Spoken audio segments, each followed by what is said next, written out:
Mwaramutse canke mwiriwe bivana aho mwese aherereye. Umunsi tugiye kubabwira amajambo 20 yavuze na Martin Luther King ashobora no kuguhindura ubuzima mu gihe uyumvise hanyuma ukanayakurikiza.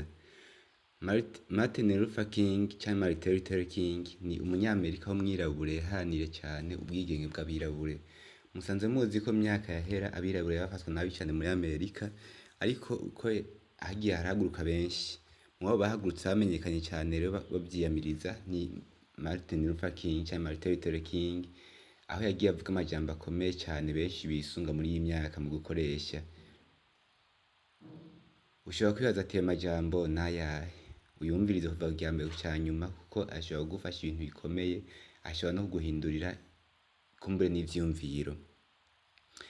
Nagusabe nimba utarakora subscribe ikora kugira ngo uzokurikirana ibiganiro vyinshi bica kuri iyi channel iminsi yose, nimba warikoze nawe ushireko j'aime, partage na commentaire. Ijambo rya mbere yavuze ngo ubuzima bw'umuntu butangura iyo ashoboye kurengera akagwi k'inyungu ziwe bwite kugira ngo aharanire umugwi w'abantu, inyungu z'abantu bose.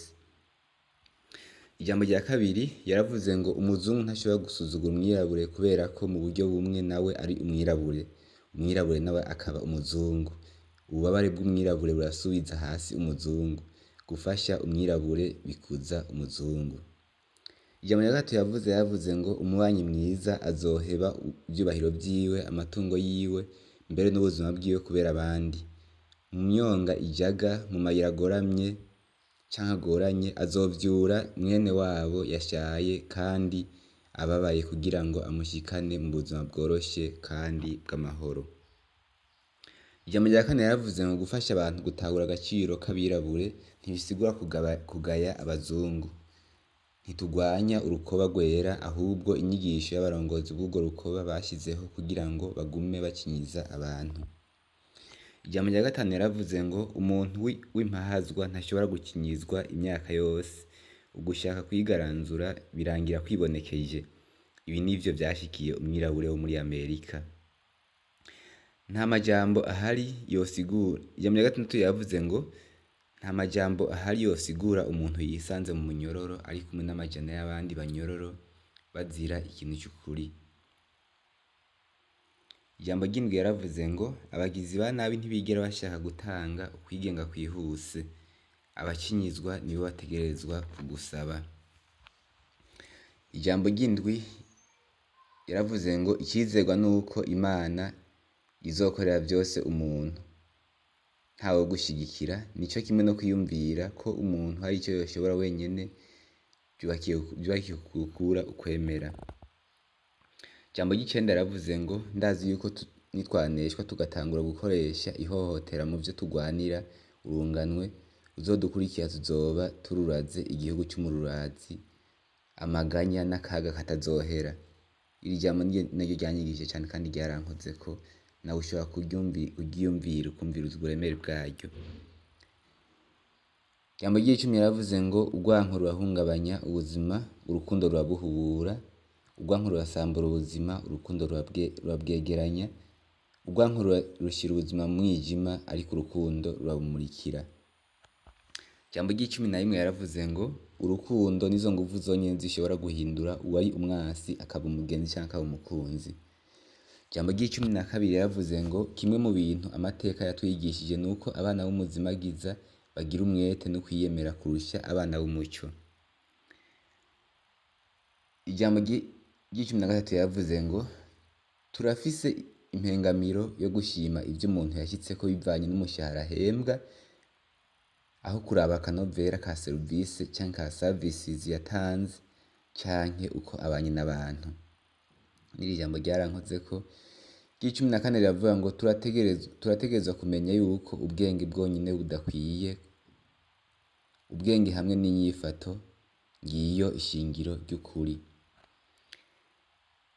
Ijambo ry'icumi na gatanu yaravuze ngo abantu bakinyijwe ntibashobora gukinyizwa imyaka yose. Ubwigenge burategerezwa gutsinda. Nico gituma dusoma muri Bibiliya nyene ingene Imana yategetse Farawo iti rekura igihugu canje cigire, canke rekura abantu banje bagende. Ijambo ry'icumi na gatandatu yaravuze ngo turategerezwa kwemera yuko uguhamwa ataco kuvuyeko bizana urukiza. Ijambo ry'icumi n'indwi yaravuze ngo ntibikwiye kuvuga ngo ntidutere intambara. Kuri ivyo turakwiye gukunda amahoro no kuyitanga. Ntidukwiye kwibanda ku ntambara ahubwo dukwiye gushigikira amahoro. Ijambo ry'icumi n'umunani yaravuze ngo narose ko umunsi umwe mu misozi ya Georgi abahungu b'abahoze ari abacakara bazokurikirana n'abahungu b'abashebuja ku meza imwe y'umuvukano.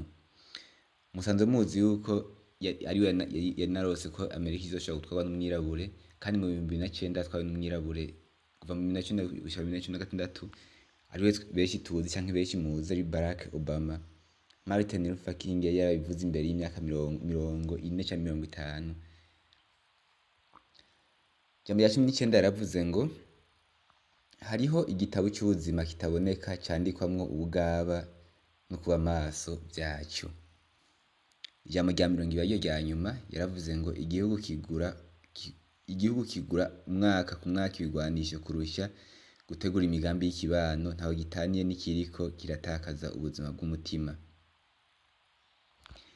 Yindi jambo nshaka kongera ko yavuze Bonis yaravuze ngo nimba ushobora kuguruka uguruke, nimba ushobora kugenda ugende, kwiruka wiruke, nimba ushobora kugenda ugende, nimba ushobora kuhavura wavure, ariko ntugume mu kibanza kimwe ko niho hashobora kuboneka changement. Muri aya majambo ni ryahe rikwinjiye, ni ryahe ushoboye gutahuramwo gusumba. Nimba wayumvijemo neza ntushobora kuba uzi ijambo rimwe ushobora gutahura. Mwakoze kubona mwatwumvirije. Nimba utarakora subscribe yikore kugira ngo uzokurikirana ibiganiro vyinshi. Nimba warahije nawe ugiye jempa itaje ndetse na commentaire ubisangize n'abandi babibone. Merci.